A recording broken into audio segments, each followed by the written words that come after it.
একটা সময় ঘন্টার পর ঘন্টা কথা না বলে থাকতে পারা মানুষটা আজ দিব্যি দিনের পর দিন কথা না বলে থাকতে পারে।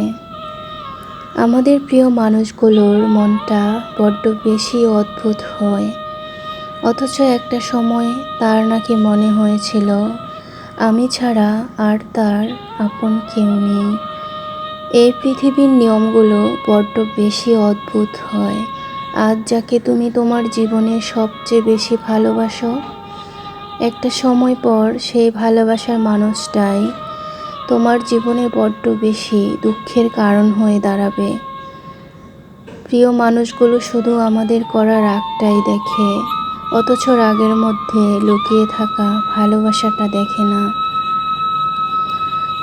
ভালো যদি নাই বাসতে পারো, তবে মিথ্যে প্রতিশ্রুতি দেওয়ার চেয়ে কাউকে সরাসরি ফিরিয়ে দেওয়াটাই ভালো। মিথ্যে প্রতিশ্রুতি কারো মনকে কাচের গ্লাসের মতো চুরমার করে দেয়।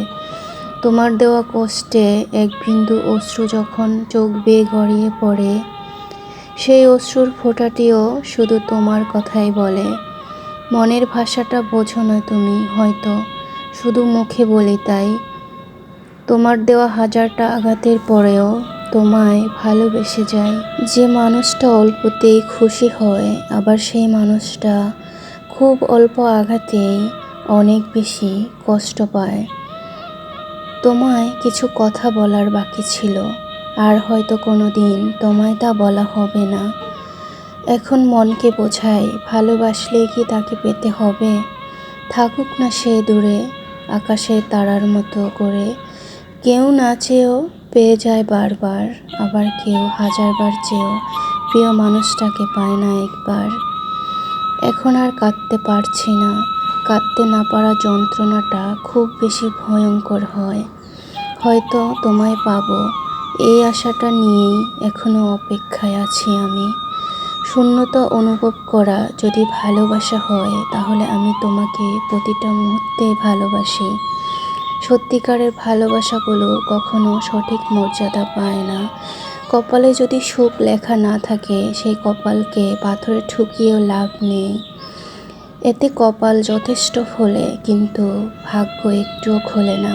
অনেকক্ষণ রাগ করে বসে থাকার পর আমার মনে পড়ল, আমার তো রাগ ভাঙানোর কেউ নেই। দুনিয়াতে সবাই তোমাকে কষ্ট দেবে, তোমাকে শুধু এমন একজনকে খুঁজে নিতে হবে যার দেওয়া কষ্ট তুমি সহ্য করতে পারবে। প্রতিটা মানুষেরই কোথাও না কোথাও দুর্বলতা থাকে। আমার দুর্বলতা হচ্ছ তুমি। যেখানে নিজের কোনো মূল্য নেই, সেখান থেকে নিজেকে ফিরিয়ে আনাটাই উত্তম কাজ। ভালো থাকি কিংবা খারাপ থাকি, মানিয়ে নেওয়াটা চরমভাবে শিখে গেছি।